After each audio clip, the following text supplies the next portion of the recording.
Solid phase extraction, यानी हमने अगर सैंपल प्रिपेयर करना हो तो हम ये सॉलिड फेज को कैसे यूज कर सकती हैं।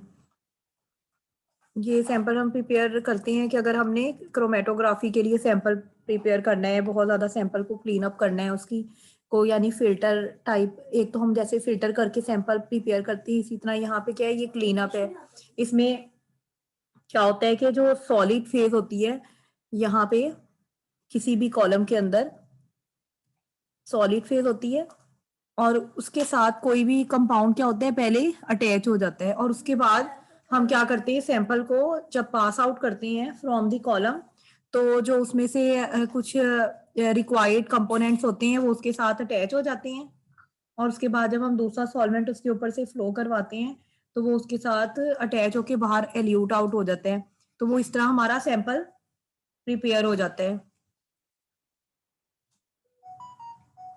क्या है कि liquid extractions are very useful but have certain limitations. The extracting solvents are limited to those that are water immiscible. अब इसमें क्या है कि जैसे हमने ऑलरेडी क्या पढ़ी है, लिक्विड एक्सट्रैक्शन, यानी दो लिक्विड में से हम एक्सट्रैक्ट कर रहे होते हैं, तो उनकी क्या है, उनकी कुछ लिमिटेशंस भी हैं।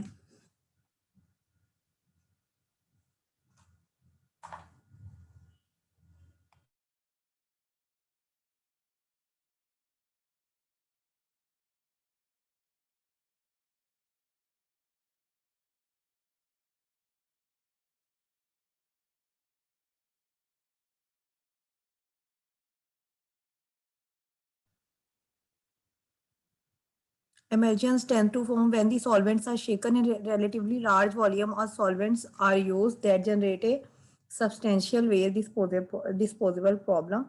The operations are most manually performed and may require a back extraction. यानी यहाँ क्या होता है, लिक्विड एक्सट्रैक्शंस हम करते हैं और सॉल्वेंट क्या होता है कि इमिसिबल होता है, कभी एक्सट्रैक्ट नहीं भी होता, तो उसके लिए हम बहुत सी चीजों को अवॉइड करने के लिए हम प्रेफर करते हैं सॉलिड फेज एक्सट्रैक्शन को, which has become a widely use technique for sample clean up. यानी इससे हम क्लीन अप कर लेते हैं, अपना सैंपल प्रिपेयर कर लेते हैं and we can concentrate prior to chromatographic analysis.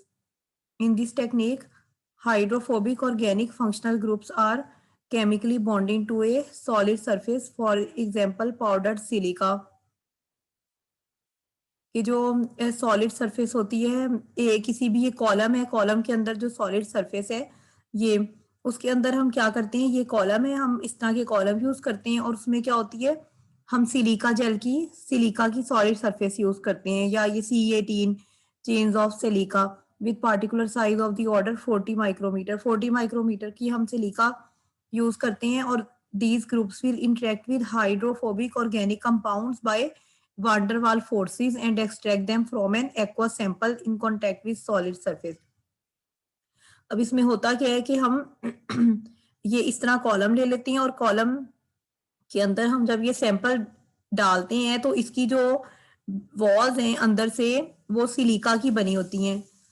किसकी बनी होती हैं, सिलिका की, और वो कुछ कंपाउंड्स को अपने साथ अटैच कर सकती हैं by weak forces like van der वाल फोर्सेस। तो वो क्या करती हैं, जब आप ऊपर से सैंपल हम इसमें पोर करते हैं तो कुछ कंपाउंड उसके साथ अटैच हो जाते हैं। अब जब वो कंपाउंड उसके साथ अटैच हो जाते हैं तो बाकी जो सैंपल है जिसकी हमें जरूरत नहीं होती वो बाहर चला जाता है, लेकिन जो हमारा क्या कहते हैं, जो हमें रिक्वायर्ड सैंपल होते हैं वो उसके साथ कॉलम के साथ अटैच हो जाता है, वो उसके साथ अटैच हो जाते हैं। अब वो जो है वो उसके साथ अटैच हो गए, तो अब हम क्या करते हैं, नेक्स्ट स्टेप में हम क्या करते हैं, एक ऐसा सॉल्वेंट लेते हैं जो उसको अपने साथ अब एल्यूट आउट, यानी वो उसके साथ अपने साथ उसके साथ अटैच हो जाएगा सॉल्वेंट के और वो उसके साथ बाहर चला जाएगा। तो इस तरह से सॉलिड फेज एक्सट्रैक्शन यूजफुल है। यानी सबसे पहले स्टेप में क्या होगा कि आपने सैंपल लिया, सैंपल में से जो ये वॉल्स होती हैं इसकी कॉलम की, वो हर एक को अपने साथ अटैच नहीं करती, बल्कि वो सिर्फ जैसे आपने कोई खास किस्म का टॉक्सिन है या कोई खास किस्म का पेस्टिसाइड है, आपने कोई खास जो भी काइंड है उसके अकॉर्डिंग आपने कॉलम यूज करेंगे और वो उसको अपने साथ अटैच कर लेगा। और जब वो उसके साथ अटैच कर लेगा तो जो बाकी सैंपल है वो बाहर आउट हो जाएगा, लेकिन जो आपका रिक्वायर्ड टॉक्सिन है वो उसकी वॉल के साथ अटैच हो जाएगा।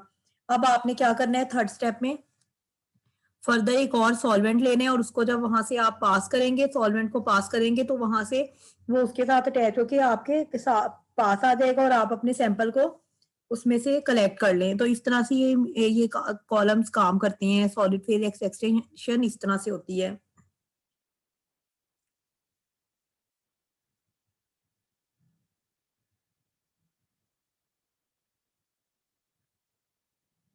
The powdered phase is generally placed in a small cartridge similar to a plastic syringe. Sample is placed in the cartridge and forced through by means of a positive pressure plunger or a vacuum or by centrifugation.